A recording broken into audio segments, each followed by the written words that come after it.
It's time to step out now into cosmos, into mythos, into psyche.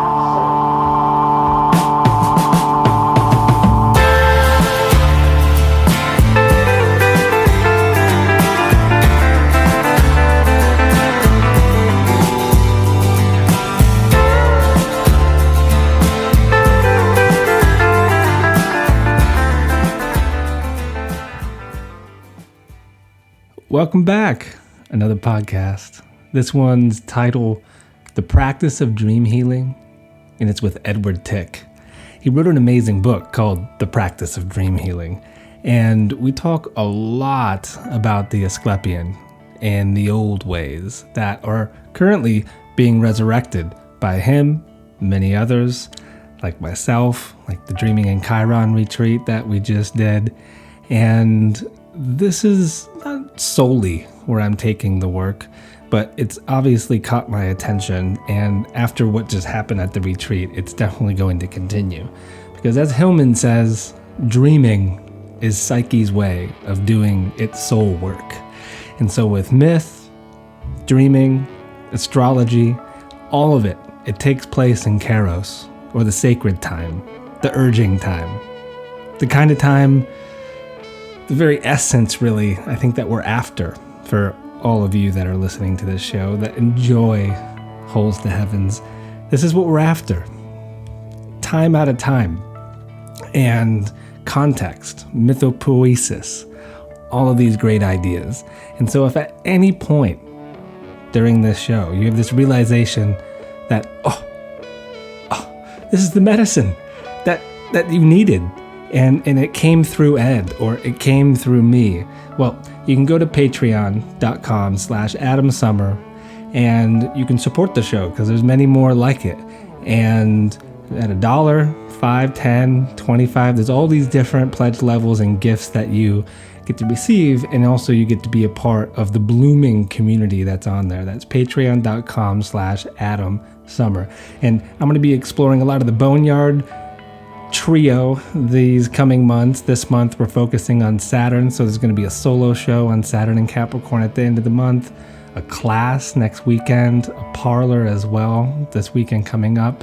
So there's a lot always going on through Patreon. It's a great way to meet other people like yourself and, well, to support the podcast.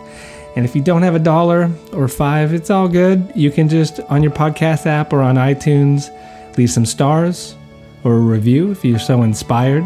And this is how you keep podcasts cruising forward in their lives. So with all of them that you listen to, make sure you do one of the two, or you can always just share it with a friend. That works. And so anyways, who is Ed? Edward Tick is a writer, he's a poet, he's a psychotherapist, he does deep trauma work with all of us, but specifically veterans. He's written a bunch of great books. One of them that I have not read yet, but I plan on it after just recently watching the Ken Burns Vietnam, is War in the Soul. He leads these trips to Greece every year, sometimes 2 of them, been doing it since 1995. He talks about it in this conversation. It made me very excited to participate in one of these. We talked about it backstage, and I think it's going to happen. Not the one in November, but hopefully sometime soon. And I myself want to do retreats like this in Greece, and also here in England and wherever else calls, I suppose. But he's amazing. He also has been practicing this kind of work since the year Chiron was discovered in 1977. And so we stumbled across that bit of information in our chat. And we talk about the book, but I just want to mention it now in case you miss it. His book, The Practice of Dream Healing, is what got me incredibly excited about this work about 6 months ago when I got it, and greatly informed a lot of what we were doing at the Dreaming with Chiron retreat. And so it's wonderfully written. It's very knowledgeable as far as like history and implementation of a lot of these techniques, what it looked like basically. And we talk about it in this podcast. So I think you're really going to enjoy it. You can visit his website at edwardtick.com. And unfortunately, I have this disclaimer about the audio in the first, well, really the entire podcast, but especially the first 15 minutes. the connection was not great. So we had a couple goes at it, and the one that I ended up saving for the first 10, 15 minutes, like it was really rough. I edited out what I could. So maybe treat it like a bad dream and just forge ahead, because it gets great after about that amount of time. And then also, while I was troubleshooting everything, I messed up the configuration of my mic. And so my voice is being picked up by my computer and not this microphone. And so I don't sound the way that I usually sound. I sound a little bit trebly, maybe even a little distant, but you can hear me. It's not the end of the world. He sounds great. All in all, it's just something maybe I noticed, but I just want to have you forewarned about the audio. You can make it through it. It's not the whole podcast. It's just the beginning, and that's all. So I will see you on the other side with some exciting news and some further insights about this Asklepian work. Enjoy. Ed, it's great to have you on the show. Thank you, Adam. It's great to be with you, and I'm honored that you invited me. Yeah, I'm almost through the Practice of Dream Healing book that you wrote, and I was very moved by it. It brought so much context to the Asklepian history and practices in there, and it was so helpful for the retreat that I just did, where we kind of practiced something like an Asklepian up in the mountains in Colorado. And so thank you so much for writing that book. Oh, you're welcome. Of course, it was great labor, but it truly is a joy and an honor to be a modern servant of Asclepius, helping bring these teachings, this wisdom, this mythopoetic tradition back into our world to make it useful today. Mm-hmm. For our listeners, let's remind folks that Asclepius was the ancient Greek god of healing, and that his tradition in the Western world began what we now have as medicine and psychology both. And so you and I, Adam, are both devoted to bringing soul and spirit back into our modern world and into these disciplines, and they are inherently about the soul. And so even the word psychotherapist, I am a psychotherapist. The word psychotherapist comes from the ancient Greek Asklepian tradition, and psyche means soul, of course, and therapeia means a servant. So we are servants of the soul, and I consider myself and you servants of the gods, servants of the archetypal powers, and so we're not only educated professionals with experience in this path. We are truly spiritual servants, doing our best to try to help bring those spirits back into the world and into deep relation with people. That's some rich context right there, Ed. Yeah, I would like to think that's what I'm doing. I know it's what you're doing. I know it's a lot of us, or what a lot of us are attempting to be doing. But this is the good work in my eyes. And I'm curious, what initially got you into it 40 years ago or whatever it's been? Well, discussing the Greek tradition, I'm 68, so I actually got into the Greek tradition 58 years ago. And it's a good story, and it's also about being called and our path opening up through synchronistic events and messages. When I grew up in New York City, and when I was growing up, we could receive our adult library cards on our 10th birthday. Well, I had spent tons of time in my neighborhood library that had a downstairs children's section and upstairs adult section. And for years I was hanging up around upstairs, but I couldn't take any books out. The day of my 10th birthday, I couldn't wait for school to be over so I could walk to the library and get my library card.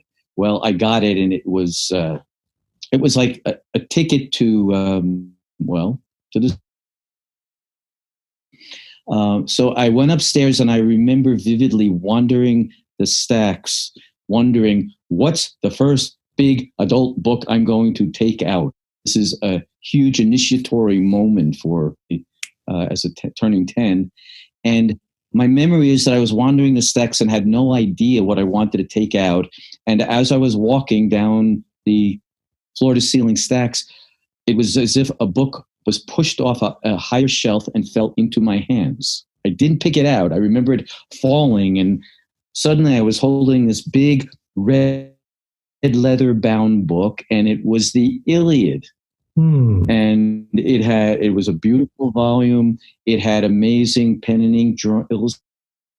And I just looked at it and browsed through it for a couple of minutes. And I said, okay, I guess we're going home together.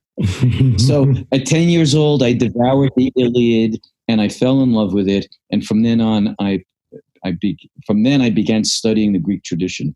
And so I really have been studying it and immersing myself in it for going on 60 years. Well, that's the background that pulled me to Greece, because I don't have any Greek blood, but I have Greek spirit. Fast forward into my career as a psychotherapist, very familiar with the Greek tradition. I made my first trip to Greece in 1984. My wife and I went there on our honeymoon, and we spent 3 weeks traveling everywhere and digging as deeply as we could into myths and history. Meanwhile, I began working as a psychotherapist for Vietnam veterans in the 1970s, shortly after the Vietnam War was over, and 5 years before the diagnosis of post-traumatic stress disorder was invented. That diagnosis was created in 1980 by the American Psychiatric Association. Well, I was working with veterans before that, and by the second time I went to Greece was in 1987. I had been working with veterans for about 10 years by then, and I specifically went to Greece to research and study the ancient Greek citizen warrior tradition. People in ancient Greece served what we would think of as their reserves. They were on call from ages 18 all the way up to 60, and they had to be ready and prepared to serve. And they were all military, but everybody had to supply their own weapons, get their own training, and then serve if they were called. And people stayed in for their life, and they had to be well. And so I knew enough about it to know that in ancient Greece had profound ways of helping their warriors, healing their conflict, and much of their literature, their drama, the Greek tragedies are founded on war and warrior experiences. The tragedians were all combat veterans. And so I suspected that going to Greece and researching that tradition would help me understand how to help bring our veterans, our warriors, home in the modern era. So I went with that specific research healing need in mind.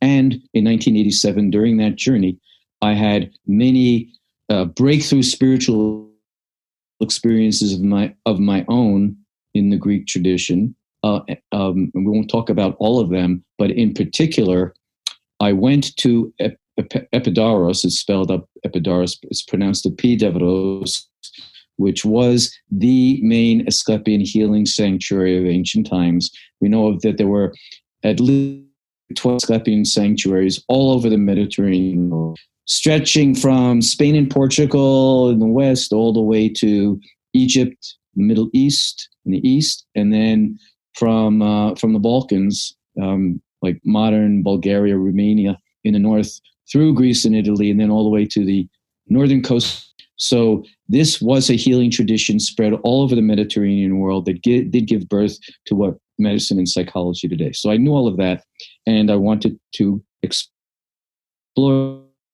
how I was literally called to this tradition and to work was that when I went to Epidavros back in 1987, there's a magnificent and huge ancient theater there. It seats 14,000 people. The Greeks stage summer ancient theater festival there every year. I happened to arrive the very first night that the Theater Festival was starting in 1987. The play they were showing was The Trojan Women by Euripides. Euripides was a general in the Athenian army. Euripides fought in the Peloponnesian Wars. Euripides was so disillusioned in the war that he wrote The Trojan Women to protest the atrocities Athens had committed. And it is really, The Trojan Women is one, perhaps the greatest anti-war we have. It's extraordinary suffering of the survivors, the women and the children, and the injury even to the Greek warriors who fought there. And it shows everybody's war wounds. Well, I saw that play by torchlight that opening night, and I had my own transformational experience in the theater there, which was that at the time I was working with Vietnam veterans and I was looking for guidance in how to heal them. But in The Trojan Women, Ada Pedro was that all wars are the same. War itself is an archetype. Essential conditions of war, warfare, warriorhood are always the same and are universal across cultures and throughout history. And in fact, I wasn't only trying to be a healer for Vietnam veterans, but I was called to be a war healer for all veterans from all wars. And it broadened my own identity immediately that night from a therapist for Vietnam veterans to a servant of war healing. It also helped me understand what the depth of pain that people are carrying and the profound need for catharsis.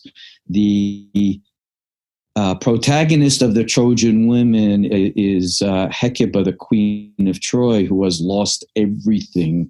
And during the play, many times, she cries the word anathema, which is ancient Greek, anathema, against the theme, against the order, against the way, against holism, against health, against sanity, everything. Anathema. War is anathema, anathema, anathema. She cried anathema from the core of her being like I've never heard sound produced before. And it went through me. It tore me open. It led to catharsis in me.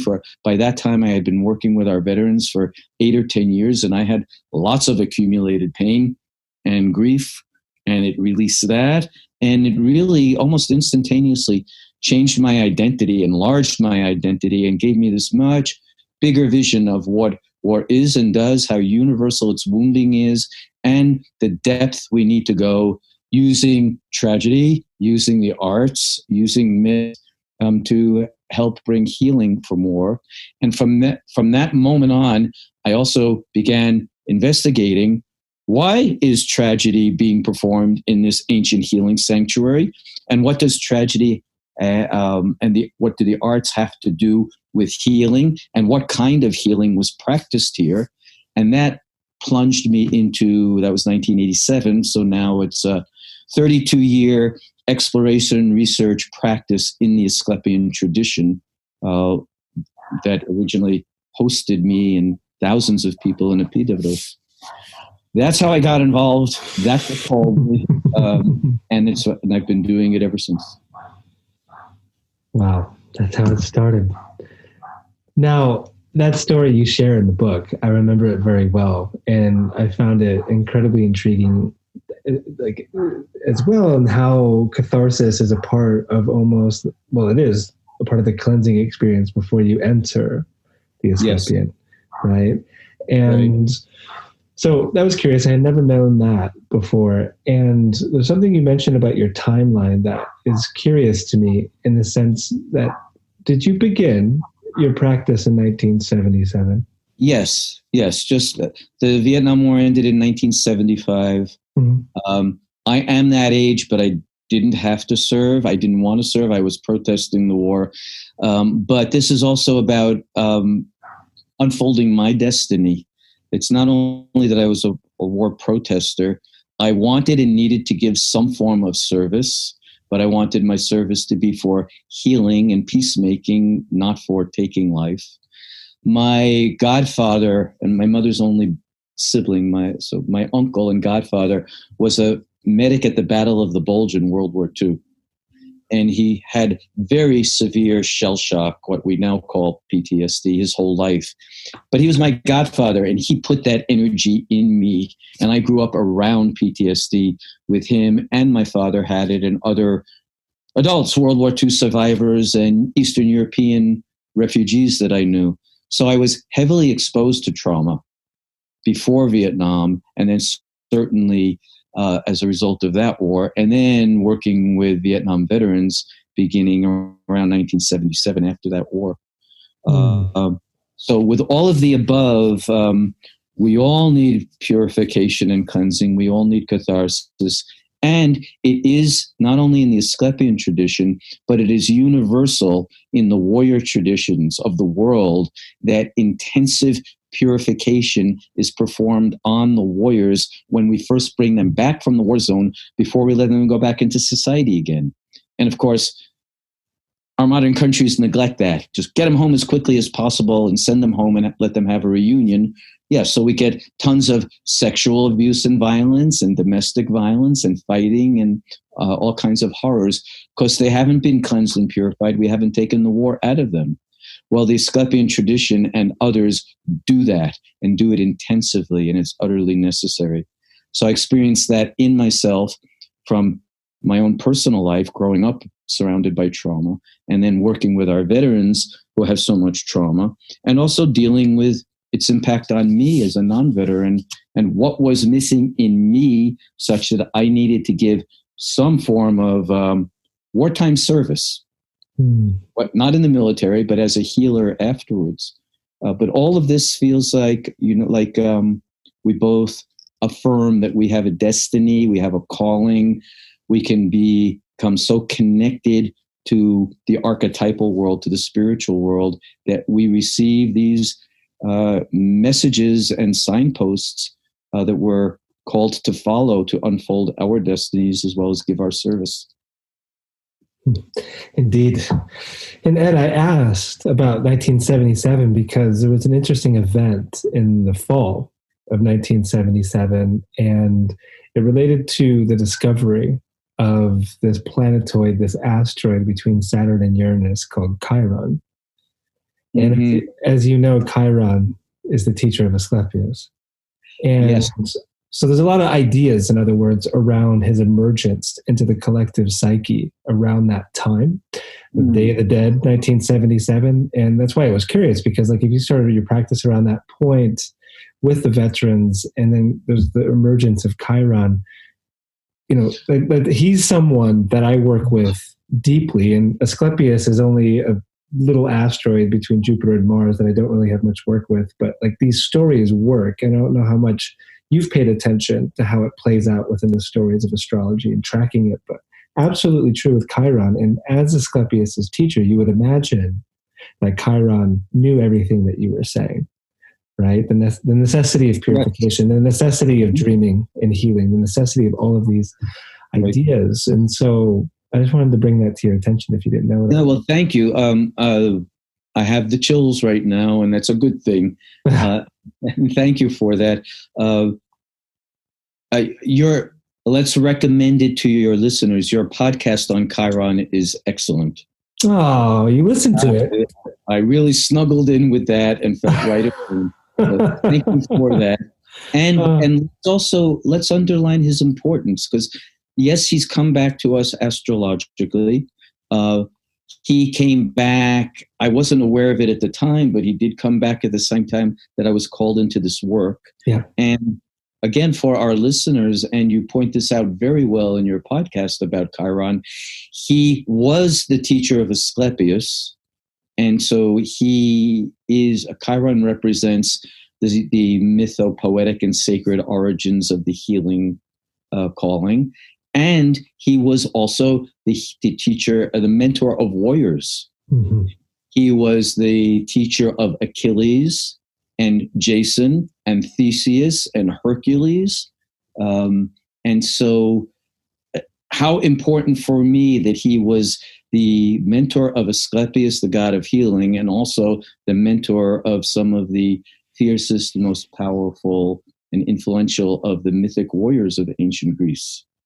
And so I was called to serve both, to become a mentor of warriors and to become a servant of Asclepius and to learn how to put these traditions together in our modern world. Chiron's cave is a hero factory. Exactly. Yeah. That's so powerful. And so you've been also leading for 20 years, these retreats, these journeys to the Asklepians in Greece and all over the Mediterranean. And I'm curious about what goes on these journeys you take people on. Like, walk us through a normal day. As if there is a normal day. Thank you. Yeah. Okay. I'll walk through a normal day and share some of the principles and practices of this healing tradition. All right. So one matter to begin with is that we all dream, of course. And as Jung taught, we have little dreams and big dreams. And the big dreams are the rare dreams that through which the gods and goddesses, the archetypal powers, reveal themselves and significantly guide and impact our lives. And as Jung taught also, we're not trying to, as therapists, we're not trying to just be psychological repair mechanics and fix our broken psyches that we all have, wounds from childhood and from life, but rather, as Jung said, our goal as therapists should be to lead our patients to an experience of the numinous. Mm-hmm. If we get spiritually connected, then everything shifts, everything changes, our souls get big, much bigger, bigger than our wounds, and we can carry the wounds and our whole relationship to life and to its suffering change. So that's the essential philosophy behind Asklepian healing, that we can so deeply immerse in a mythological tradition with a specific set of images, stories, and practices so that we can dive really deeply through the layers of our unconscious into the collective and make connection with the god and goddess powers, the archetypes, and they can come to us and bring us what Jung called big dreams, or like going to the Delphi Oracle, receive a huge, life-changing vision and message that can guide us to our destiny and to our holistic health for the rest of our lives. That's what people sought in ancient times. And that is what I seek to bring people in our modern dream journeys. So when I take groups to Greece, we do immerse in the mythology and the history of Greece. Wherever we travel, we don't only go to some of the more popular and well-known sites, but I've been to Greece, bless me, 22 times. What a blessing! Wow. And so I've really explored the boonies, the remote places, and we go to sites that are in remote corners of Greece where there's nobody else there. But I know how they've been used and which gods and goddesses were there and what the rituals were, so we can do sacred work right in the sites, as well as privately elsewhere. As we travel, we tell the stories and the myths of what happened in the places. We have daily groups applying those myths to our own lives. We have daily dream groups where whatever people were dreaming the night before, we work on them together in community. We use the arts, including working with my Greek friends and colleagues. So we use Greek tragedy. We do psychodrama. We do dream drama in the sacred sites. And we practice other of the ancient rituals. And then in particular, regarding Asclepius and the dream healing tradition, we visit several Asklepian sanctuaries. As we said, there were over 300 of it in ancient times. In my book, I detail somewhere around 12 or 15 of the sanctuaries, and I have visited and done work in every one of those. So I know what happened there, when it happened, how it was used, and both in the sanctuaries and sometimes in the remote sanctuaries, we can stay there overnight and just sleep on the ground. If we can't do that, in our hotels. I'll arrange to have quiet private rooms, and then we recreate Asklepian dream healing sanctuaries. They were called Asklepians in ancient times, and there was a special building called an avaton, which was the sacred dream sanctuary, not used for anything else but for dream questing in search of a dream or a vision from divine sources that is directly for us to reveal our destiny, or to heal us in the dream, or reveal the prescription that we need for healing ourselves. And so we replicate the incubation practice of having people prepare and fast and pray and set their intentions for days and weeks and even months ahead, and then having an intensive dream questing time where we incubate the dreamers. We put them into a room that we've created as a sanctuary. We pray over them. We swaddle them. We attend them all night long, giving a Reiki or therapeutic touch, recording anything that they might need to say. They wake up during the night and record their dreams and go back to sleep. Sometimes they may have intensive dreams or vision experiences, and they need help and support getting through the night. But that's the modern version of the incubation process that was done in ancient times. In ancient times, people would stay in the incubation chamber for as long as they needed to, from hours to days. When I incubate people, it's usually one night long process, but people have incubated for, usually no less than 6 or 8 hours, but sometimes the longest incubant I've ever guided through this was sleeping for 16 hours and did a profound regression to her infancy and return with all kinds of memories and feelings that had been buried in her unconscious that she could have never have recovered under ordinary circumstances. So after the incubation, we welcome the people back and we tend them and cleanse them and have a feast. And then we spend as much time as necessary discussing and sharing the dreams, decoding them, enacting them with psychodrama, following their prescriptions. Sometimes they'll advise people what to eat or what herbs to take for their healing or other tasks they need to do for their healing. And so we help and support them in doing those tasks and bring them back from this dream quest that is very much like a Native American vision quest. We go into the wilderness to receive vision from the spirit world and then bring it back and have to integrate it. The wilderness we're going to in the Asklepian incubation process, though, is internal. We're going deep into our personal and the collective unconscious to bring these messages back.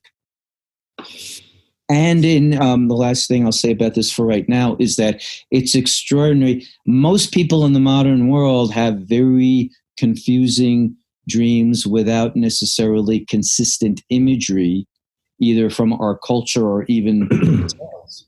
But this is actually different. It's a result of living in a modern world where we're all culturally broken off from our traditions and diffuse. When people live in the same community and use the same myths, stories, images all the time, they tend to dream in similar manners with similar symbolism. And that happened for 2,000 years in the Asklepian tradition. So what we see happening is that people start to dream in more organized and recognizable and interpretable imagery that is a result of being immersed in the ancient Greek tradition. And so even interpretation is more accessible because we're dealing with a set of stories and images that have been around and that we've all been using for thousands of years. And people begin to dream in those images, and then that tradition comes to life in them, and it directs their growth and health, potentially from then on for the rest of their lives. So I've worked with people who went to Greece with me 10 or 15 years, who are still talking about the changes and working on the dreams and with the tradition that they learned then. That's a brief summary of a very wonderful and rich and complex tradition that we're bringing back. Yeah, it is. It sounds like a dream.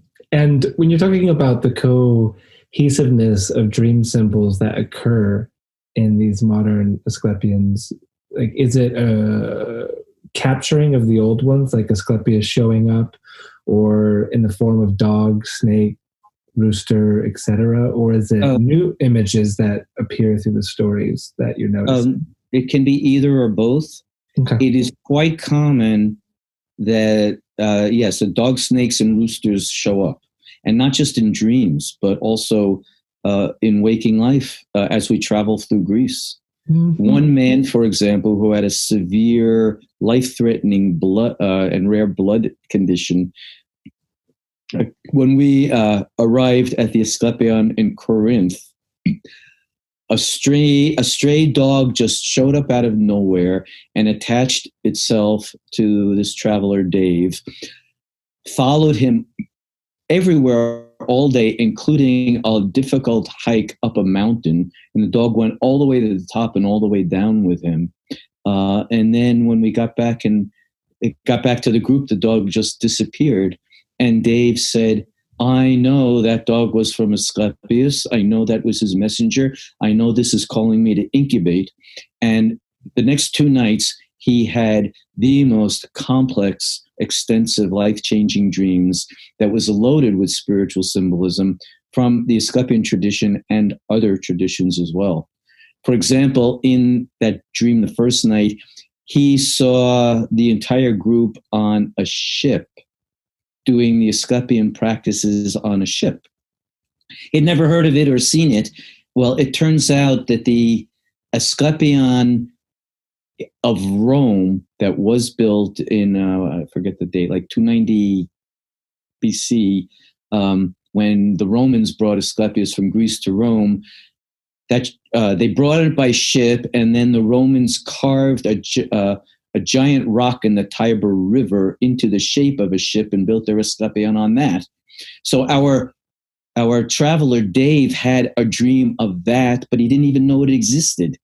So the dog came to him as a guide and guided him to his dream and told him, yes, it's time for you to incubate. And then the dream that came to him was that we were all on the Asklepion ship of the god of healing doing these practices.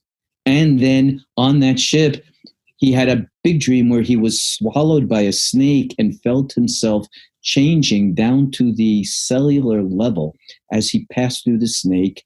And then at the end of the dream, the snake pooped him out. And he was completely different.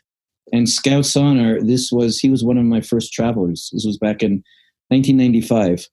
And the prediction back then was he was going to die within a year or two from this illness.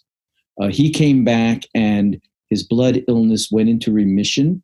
And I'm happy to say in 2019, he is alive and well and doing fine. And nobody in the medical community can explain it because this disease doesn't go into remission. People die of it, and he's okay. So the Asklepian practices, all the imagery came to him in both dream and waking life, and the practices put his entire body, mind, heart system into a new dynamic balance so that he could carry his blood condition without it killing him. Right. Oh my goodness. And there's so many places I could go with this. But the first is that a dog just appeared out the window as you were telling that story. And there's no dog on this property. Yeah, with me. There's this little dog running around outside my window and I've never seen it before. Wow. So there's that. There we are. Well, let's remind our friends in the audience, we're not only talking about dreams, we're talking about real world events. Yes. The ancients teach us that it's not only through dreams, but the Bible says this, Plato said this, it's in Christianity. Generally speaking, there are 4 ways the divine communicates with us. And it's not through reason. We can't get there thinking. We can use thinking to guide us and to interpret, but we can't break through to the other side just by thinking about it. So the ancients teach that with dreams and with visions, like people, like Jesus in the wilderness, having visions, Native Americans going on vision quests to see spirits while they're awake, dreams and visions. And the third way the divine speaks is through oracles. So people traveled in Greece to the Delphi oracle or to many other oracles all over the Mediterranean world to receive messages from somebody who went into trance for them to channel this oracle to them from the other side. And then the fourth is what just happened, synchronistic events. When something happens like the dog, we're talking about Asklepios dog, and suddenly a strange dog appears right outside your window that confirms the spiritual presence and power that's in our conversation and that we're trying to share with others. These are all ways that the spirit world or the archetypal world communicates with us and breaks through our reason and our everyday rational consciousness. And then we can expand our interpretations using reason and history and story, especially mythology, like we're both teaching, to understand what these communications are about, what they're trying to say to us. So the divine speaks in four ways: dreams, visions, oracles, synchronicity. Yes. I love this idea. And it's okay, we got to bring this up too, because you talked about quote unquote normal day on one of your journeys when you take people to Greece, and you mentioned the fasting and the sleeping and the myth and the psychodrama and all of this. But what about the plants, right? Because like when you talk about the dream that your one of your first participants had, and he's still better because of the healing that he experienced with that. I mean, it sounds eerily similar to so many ayahuasca experiences that we've heard experiences of. And I'm just curious of knowledge that might be present of like what dream herbs were they using? Were they using anything that would fall into the category of entheogens? What was that like back then? And also, do you employ anything like that? Yeah, that's a good question and observation. And I even want to broaden it from the plants and the medicines that that initiated us into an altered state of consciousness. Back to Chiron, he was a master of plant medicine. Yeah, and he had, and this has been heavily researched too. He came from northern Greece, from Mount Pelion, as you know, and you teach, and biologists, botanists, scientists have heavily researched that area, and we know of more than 1,000 plants from his home region that were the sources of healthy natural medicines in his time, and have led to modern research and the development of many of our modern synthetic medicines. So the Asklepian tradition used plants and plant medicine extensively. Okay. That being said, there's quite a lot of research and debate about whether and when if and when the pathogens and the hallucinogens and pathogens were used in ancient Greece. So there's some belief that the Delphi oracle took medicines, or that there were gases coming up from the earth through the cleft in her rock where she sat on the tripod and breathed them in. There's also evidence that in the Eleusinian mysteries of Demeter and Persephone, that people were given some kind of medicinal plants that induced an experience of dying. And the purpose of the Eleusinian mysteries were people replicated the descent of Persephone into the underworld and then the return, and they were meant to experience their bodies dying, but their souls living, to learn that the soul was immortal and to overcome the fear of death. And plants were used to recreate that death and rebirth experience. In the Asklepian tradition, there's very mixed research and information on this. Some Asklepians had scientific medicine, and there were and practiced surgery and the use of medicines and other things that today in our modern world we would consider medical procedures. Some Asklepians had both medical, scientific medicine and spiritual medicine. And some only did the dream healing and didn't touch scientific medicine at all. And so the plants they used were different also.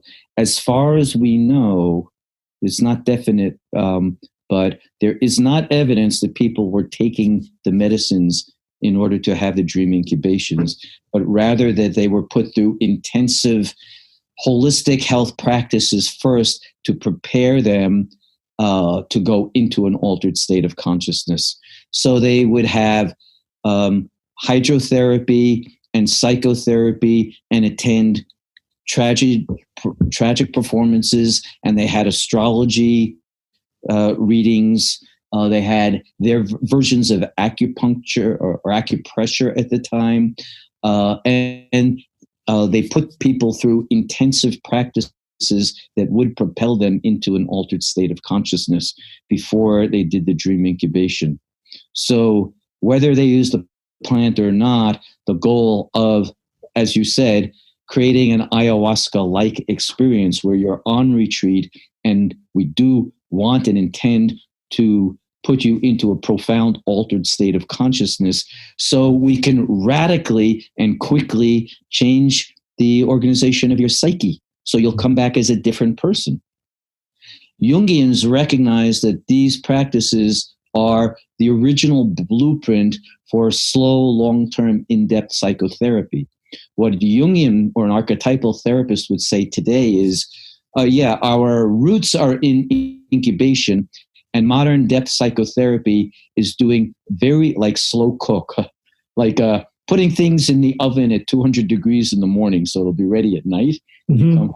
Mm-hmm. It's like that. That psychotherapy, depth psychotherapy, is long, slow cooking. So it's 1 hour a week or a couple of times a week over a long period of time, and eventually that will all coalesce into an incubation.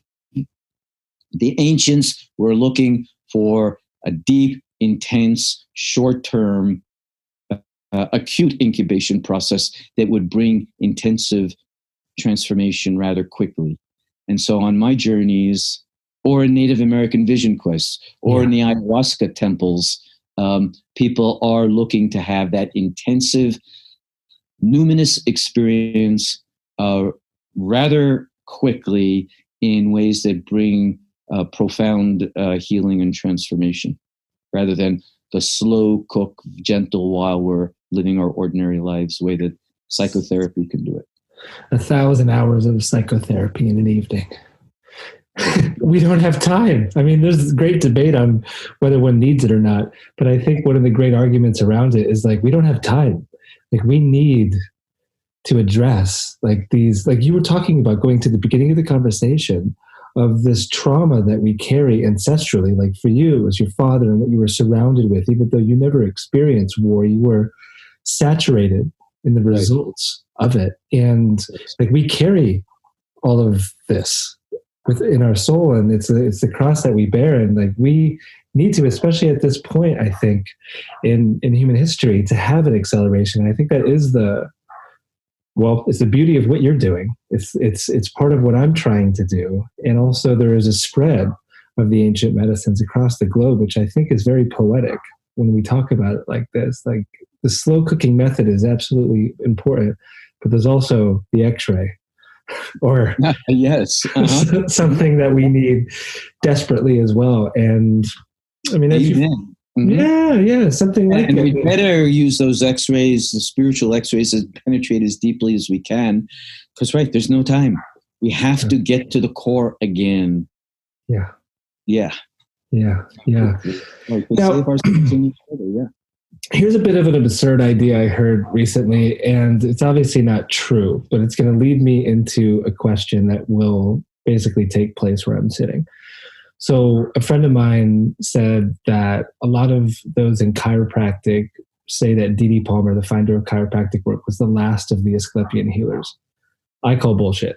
But also, also this travels, right? Like, as you tell in your book, there's this great story of the golden snake terrifying the people at, how do you say it properly? Epidaurus?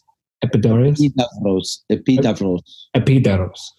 And how Asclepius was totally willing to travel to Rome and work with the people there in the same way that you were telling me backstage how it traveled with the Romans all the way to the British Isles, and that there is Asclepian healing ruins here in Britain. Yes. Tell me more, Ed. Where are they? Are they in Dartmoor, where I'm at? Well, first I apologize because I'm not an expert on what the ancient history of the British Isles, and so I apologize in advance. But that being said, the Romans did carry Asclepius to Britain, and there were. I'm going to recommend a book that you and I discussed earlier, that by a British physician named Nicholas Somerton, spelled Summerton, and he has a book, small book called Medicine and Healthcare in Roman Britain, where he did travel all over the British Isles and did significant research to discover where the Asclepia were and how they were used. So I can tell you that there was Asklepian found in Chester, an altar to Asclepius there, and in County Durham, in Binchester, there was an Asklepian.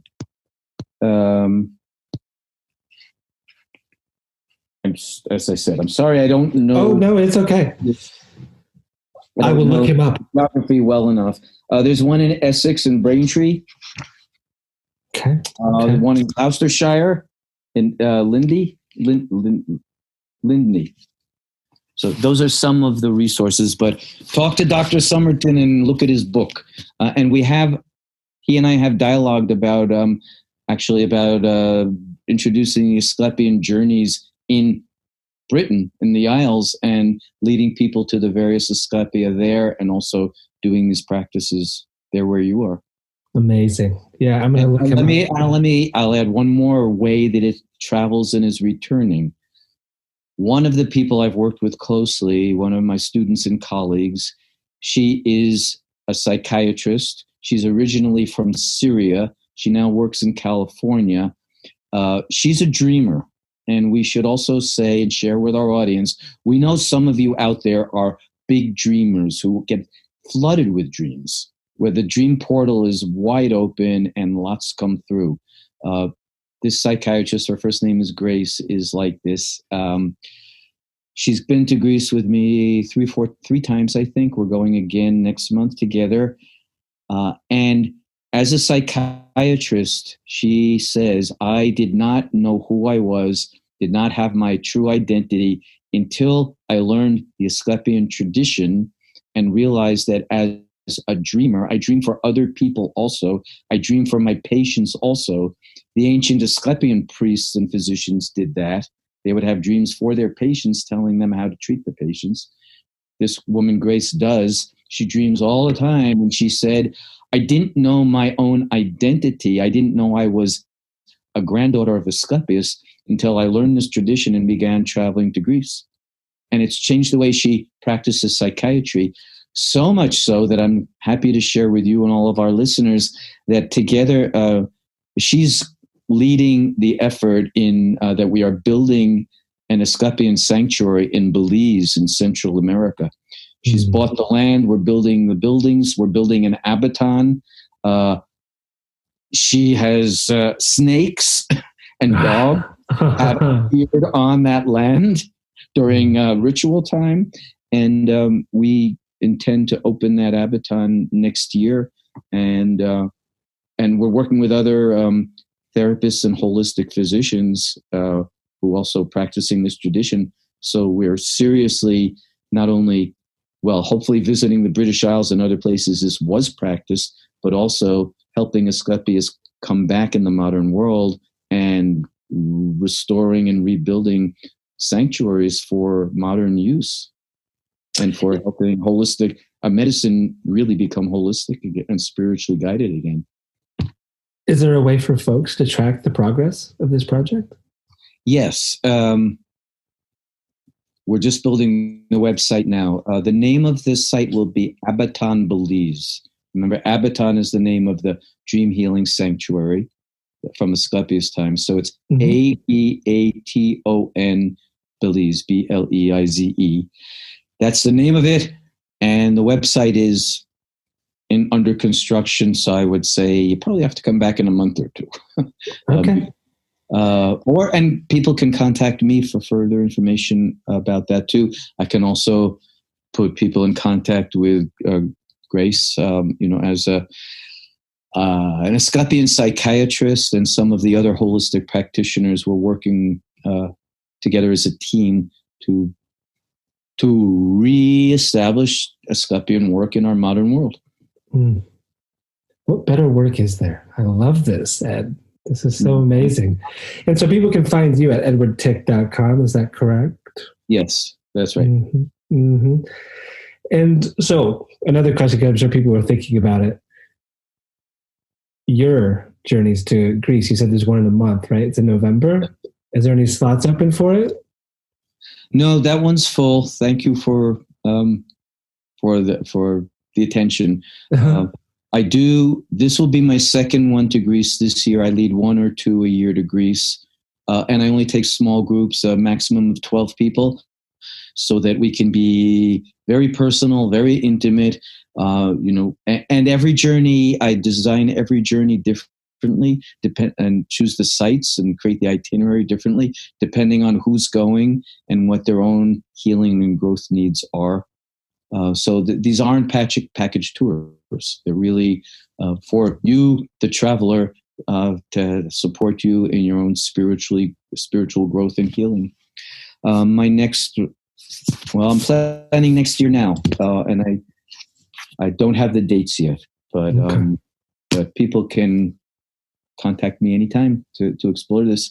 And I also help people who want to travel on their own, consult and advise about how to go, where to go, what to see, especially with what you're looking for your own healing needs, and also connecting people with friends and colleagues and guides that I know well in Greece, so they don't have to feel like strangers there, but they can have friends and helpers as soon as they get there. So like you, I love this work so much. I'm happy to talk with anybody about it and help them achieve the journey they're looking for. Beautiful. And I have a final question for you. I really was curious about it while I was reading your book, because you talk a good bit about Hippocrates. And there's this quote that gets around from him. And a lot of medical astrologers use this quote. And being that he was, 18th in line of the Asklepian healers, his father, his grandfather were all Asklepian healers. Right, yes. And he said that a doctor who does not know astrology is no doctor at all, but a fool. What's your thoughts on that? Yeah. Well, I agree with him. But let's talk just a bit about why. He also said, all is nature and all is divine. Yeah. In his time in Greece, the Western mind had not split off from nature the way we are now. And the universe was not divided into pieces that have very little relation to each other, but rather everything was one and the same. They didn't even think of the inner versus the outer, or out there and inside us. It was all one. And the gods and mortals were perhaps as close to each other during the early Greek times as civilizations have ever been able to get. Because there was not the intervening analysis and reductionism and materialism that we suffer today that causes that builds divisions between us and the archetypal world. So back to Hippocrates. So Hippocrates was the son and grandson of Asklepian priests.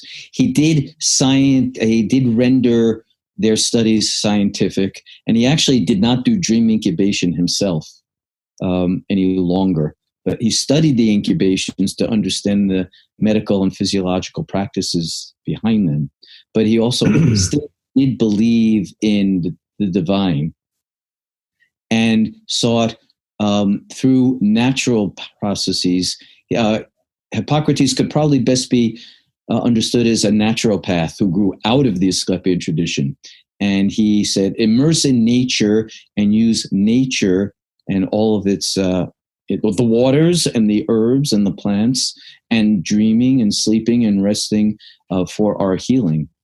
And astrology. Yes, and astrology. And understand, I lost my place. Thank you for that. Understand how your story is written into the stars, written into the universe, and that astrology is like a psychology of the cosmos. Yeah. And you're a small part of it.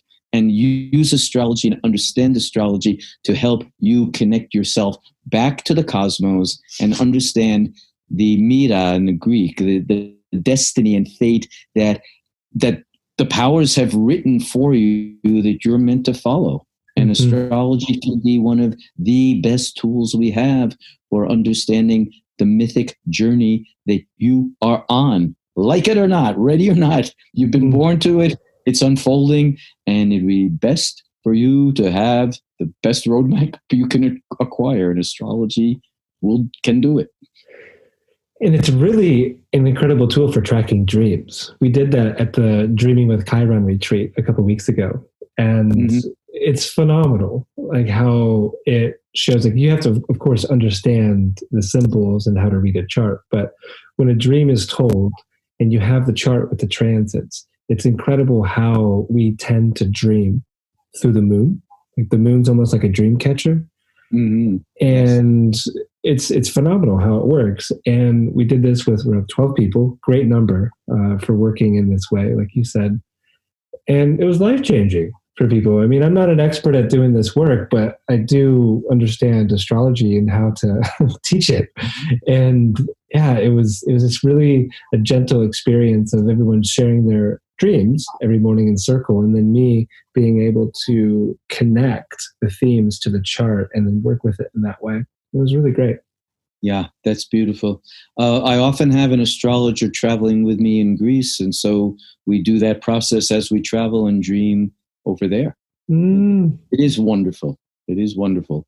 And then people who may not be oriented toward astrology beforehand, when they have these dreams and see the imagery and learn that the imagery it's up there in the cosmos, in the heavens, and we're dreaming in our little minds what's in the big universe, and we really are connected, and especially connected through mythological and poetic images and stories.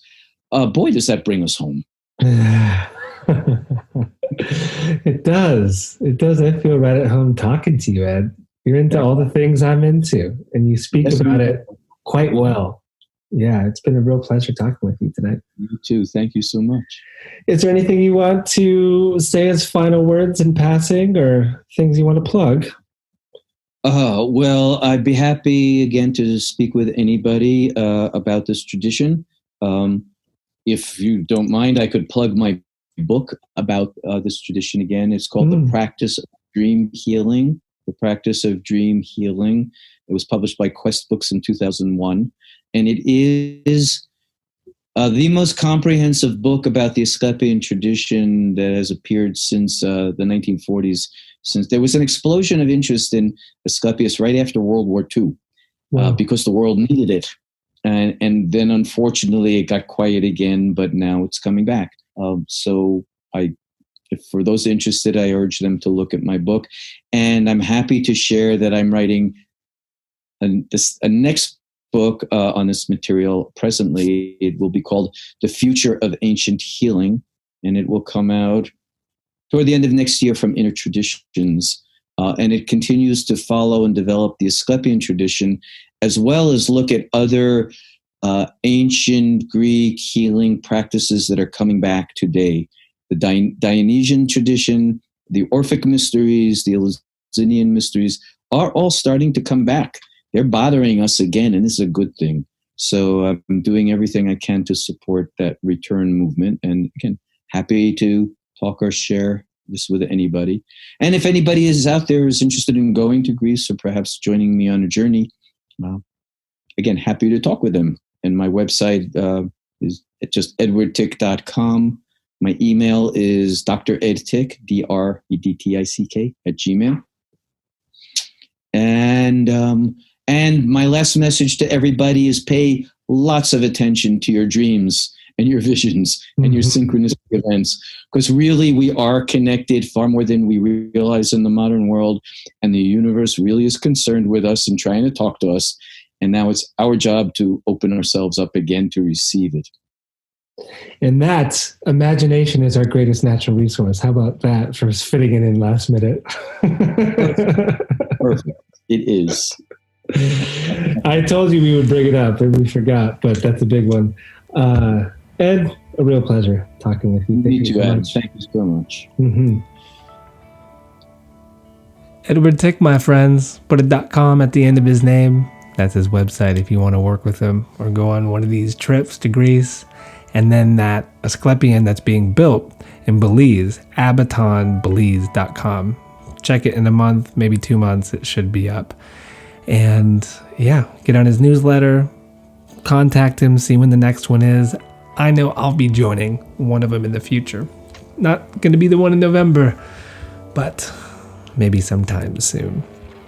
And if you enjoyed the topic of this podcast, I point you to the previous two that I did, one with my dear friend Alec, where we talked about medical astrology and tone, chiropractic as well, and then also with William Morris, where we talked about medical astrology.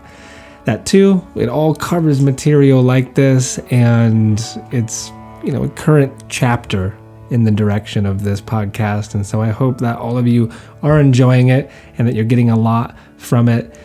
That music in the background is Brian Eno. The song is called Evening Star. Have you seen her yet? She's traveling in the same degree she was retrograde last fall. New eyes, though. Different perspective from the evening sky. And a lot of people have been asking me, what to expect? How do I make that connection? Well, I point you back to the Venus show, the solo one that I did, the show for Venus, to get greater context on that. It's a journey. These synodic cycles are journeys. And so whatever came up then is now being visited from a whole different angle, more mature are her eyes. And hopefully we see that playing out as well in our relationships, what we love, what we're connected to, and how all of this is happening. A really interesting microcosm to this is the podcast. I changed the name of the podcast around that time a year ago. And so it's almost like the 1 anniversary, I suppose, of Holes to Heavens. And so there's that, and there's all these different ways that you can connect it in your life and contemplate it in Scorpio, where it's at in the chart, and then you'll begin to get a good idea of what's going on. A little bit of news. Again, you can support the podcast through Patreon at patreon.com/AdamSummer. Be a part of the parlors, the classes, the slow releases of the apprenticeship, recordings. Just be a part of a blooming community. If you don't want to be a part of that, you can just support the show on iTunes, leave some stars or a review, or just share it around with a friend. That's the good karma right there. And this podcast, like all of them, is brought to you by Solar Fire. At first glance, you may not think that Solar Fire can help you in your dreaming, but this is just not true. With the multitude of ways you can track the inner sky, it will only help to augment your experience with your dreaming. Asklepian healers of old look on as I use Solar Fire with great jealousy. I'm sure of it. And so if you want to be a part of this and have this tool in your life, just go to alabe.com, use promo code SOMA, and you'll get 15% off of the program. Also, this podcast is brought to you by 4 Sigmatic. That's Four spelled out Sigmatic, and it is a mushroom company. And we don't know for sure all the herbs that were used, like Ed and I talked about in the Asklepian. But you better bet the farm that there were medicinal mushrooms involved. I would only think. And you can find many of them at the site, foursigmatic.com. And if you use Soma, the same promo code as for Solarfire, you get 10% off any of their products. I recommend the coffee because it will help you wean off of your coffee addiction. Very low milligrams of caffeine, and it's mixed with medicinal mushrooms. So go to foursigmatic.com, use promo code SOMA. Also, you can go to my site. That's where you sign up for readings, you purchase classes, and currently I'm running this deal for all of October, but the only way you get to know about the deal is by signing up for my newsletter. And so I will include it in the newsletter about this podcast, and I will include it in every newsletter that I send out in October, and it's quite the deal as far as readings are concerned. And so you can sign up at my site at holesteheavens, that's plural.com. So we have made it to the end. And there is a quote that I think is very important to leave you with as we segue into some more music, and it's from Lao Tzu. And Lao Tzu says, "Stay with the ancient, move with the present." That is, if we are seeking out the numinous and we are attempting to get tethered or connected to the divine, then there's so much we can learn from the ancient, yet here we are. We have to be in the present. And so how can we employ these ancient ways now? Well, we need to have this interest in some sort of a transpersonal experience, the numinous. It came up in the conversation. It will always come up along your path. If you have yet to have an experience of it, well, consult your dreams. Because the divine, as we learn, speaks in 4 ways: through dreams, visions, oracles, and synchronicity. And so be on the lookout of all of this. Be on the lookout for ancient ways that you resonate with. Be on the lookout for those that are talking about what you're interested in. And get aligned. Have that experience. Change. Forgive. Heal. You get the idea. So I'm going to leave you with a song now by Cosmo Sheldrake. The song is called Linger Longer.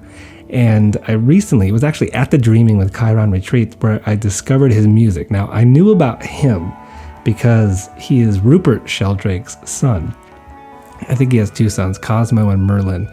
And he's this amazing musician, and I watched all these videos on YouTube of him doing these crazy things like being on fishing boats and taking all this audio and then putting it into MIDI and then making music with it, being in an apple orchard for harvest and doing the same thing and making all this great music.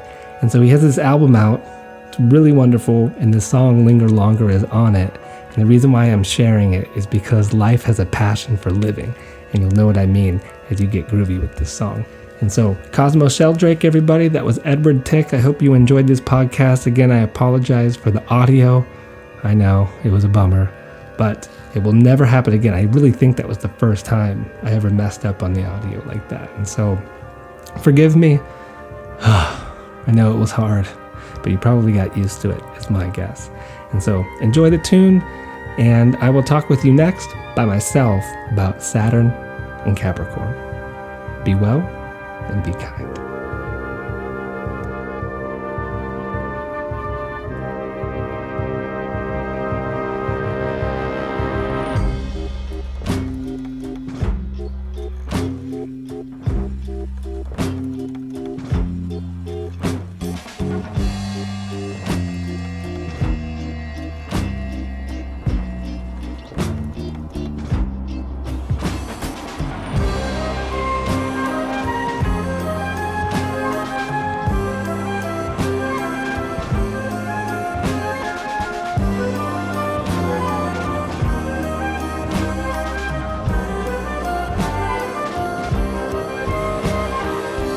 Dusty rays and shattered beams, slippery roads and sunburned dreams.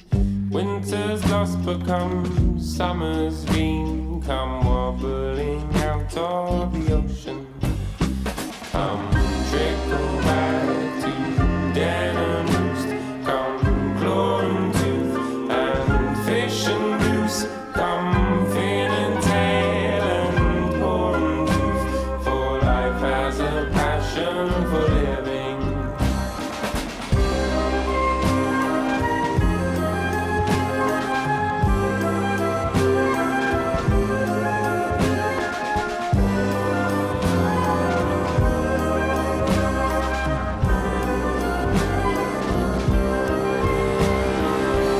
Distant thoughts become cluttered mind. What is a drop in the ocean? Far and few but long behind. We're spun by the heavenly motion. Ring the bell, sound made crystalline. Ring out for the cause of all notions. April's dew becomes autumn